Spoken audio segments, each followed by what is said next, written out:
Hello there everyone, welcome back to another video, specifically another should you buy installment. So as always, at the end of the last video I asked you guys who you'd want to see in the next video, and many of you suggested Adam Francis, so that's who we'll be going over today. Yo, hold up a minute. So according to YouTube's analytics, 77% of you watching this right now are not subscribed. So I have a little bit of a challenge that I want to set for myself by the end of the year. I'm hoping we can go from 5k to 15k by the end of the year. How does that sound? So if you like the video and you want to watch some more, please be sure to subscribe to the channel. Let's go 15k. Can we make it in 2020? Let's try. Before we get into it though, for those of you who don't already know, I'm a full-time partner Dead by Daylight streamer over on Twitch. So if you want to come and talk about Dead by Daylight in real time with me and have some more open discussions, then you can do so at twitch.tv/EarthToLydia. Anyway, as usual, we'll be breaking this video down into three main categories. The first of which is Adam's character model. Now, as with all of the other male survivors in the game, Adam is one of the taller survivors, assisted ever so slightly by his hair. This makes it a little more difficult for him to hide in plain sight, such as in the bulrushes of the swamp or the bushes of Glenvale. His cries of pain are on the quieter side though, which makes him a little bit more difficult to track than a few other survivors in the roster. All this considered though, he has one huge factor that fights him against this. His default and cheaper cosmetics all feature quite a long trench coat, and while this may be helpful to conceal two 12-year-olds stood on top of each other's shoulders, it does little for Adam trying to hide on most maps. Overall, most of his cosmetics are darker, which would help him on the darker maps, but the trench coat is a very pale beige colour that sticks out like an absolute sore thumb. You can of course spend some extra cash on some of the cosmetics in the store to get rid of the trench coat, but for the most part, if you're playing Adam, you're probably going to have to avoid hiding and be more prepared to take a chase. Next up, we have Adam's Teachable perks. At level 30 in Adam's Blood Web, we unlock...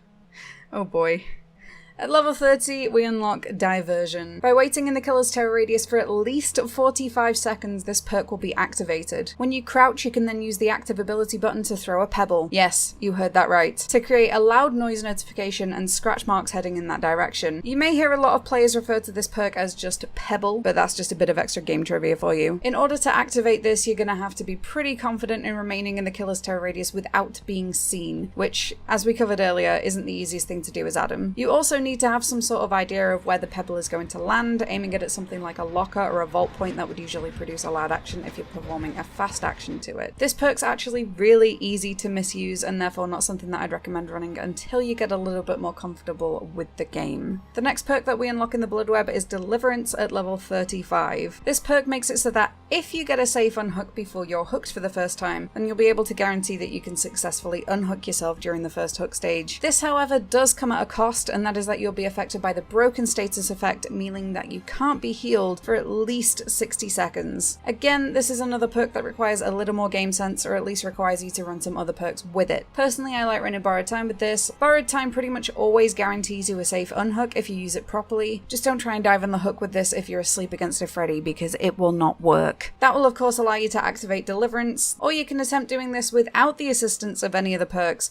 but you're going to have to pace yourself, and if the killer isn't prepared to leave the hook, then you need to be prepared to take a few hits for that teammate. At level 40, we unlock Autodidact. Now, bear with me because this one's going to be a little hard to follow. So when you have this perk equipped, you'll start the game with a healing regression. What that means is that when you get a skill check, it will actually remove 25% of the healing bar. Having said that, for every time that you successfully hit a skill check, you'll get a stack worth 15% of the total healing progress bar. This stacks up to a total of 5 stacks at tier 3. With all 5 stacks, you can heal half of the health bar instantly with one skill check. That completely counters perks like the Nadaphobia or Sloppy Butcher, but obviously you need to put in the work to get to this stage. It's also worth noting that this doesn't work with medkits, so when running this perk to get the best use out of it, you want to build stacks early on in the game, and then you should have your stacks ready for a clutch moment in late game. To maximize this, I'd advise running Spine Chill with it, as this perk will increase the amount of skill checks that you get when the killer is looking in your direction. But either way, as already mentioned, move hard and fast in early game, and this could really help you out later on. Now that we've been over his teachables and his character model,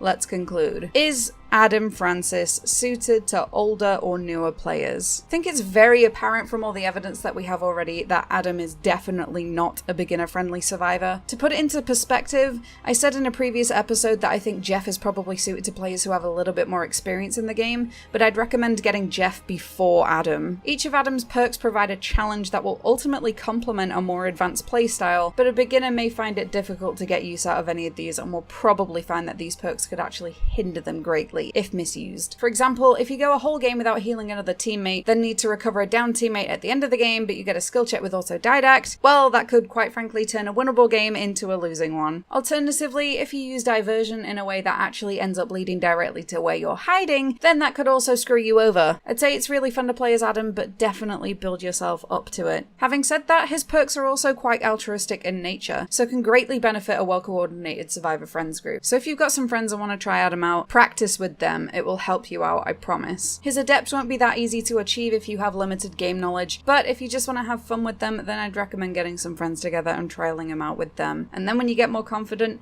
you can try using it solo. So that's it for today's episode of Should You Buy? If you liked it, please be sure to leave a like on the video and be sure to let me know in the comments who you'd like to see next. I've had quite a few requests for either Yui, Nancy, or Steve, even Jane. If you'd like to see one of these, then let me know and you just might influence the next video. Also be sure to subscribe if you want to see that as well. As always, the links to my other social medias, including the link to my Discord server, are located in the description box below. And until next time, thank you again so much for making it this far into the video. See you later, guys.